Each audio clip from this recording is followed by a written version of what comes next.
जिल्हा परिषदच्या प्राथमिक शाळेतील शिक्षकाचा भयंकर प्रताप. स्केलपट्टीने 4थीत शिकणाऱ्या विद्यार्थ्याची पाठ सोलून काढली. बुलढाणा जिल्ह्यातील पिंपळगाव राजा गावात जिल्हा परिषदच्या शाळेत एक भयानक प्रकार घडला आहे. प्राथमिक शाळेतील शिक्षकाने विद्यार्थ्याला अमानुष मारहाण करत स्केलपट्टीने या विद्यार्थ्याची पाठ सोलून काढली. विलास चिम असे या नराधम शिक्षकाचे नाव असल्याचं समोर येत आहे.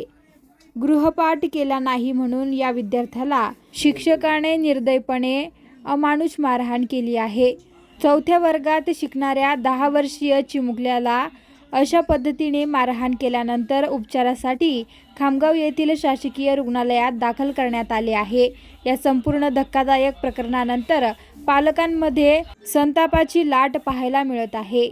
वैद्यकीय अधिकाऱ्यांचे अहवाल व राहिलेली वैद्यकीय तपासणी पूर्ण होतात. कायदेशीर कारवाई जी असेल ती आम्ही पुढे करत आहोत. का मारण्यात आलं सर त्या मुलाला?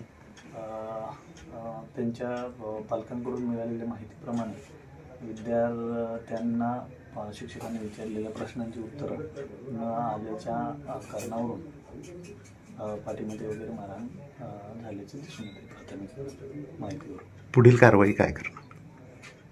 वैद्यकीय अधिकारी यांच्याकडून जो अहवाल प्राप्त होईल त्यानुसार पुढील कारवाई करण्यात येईल.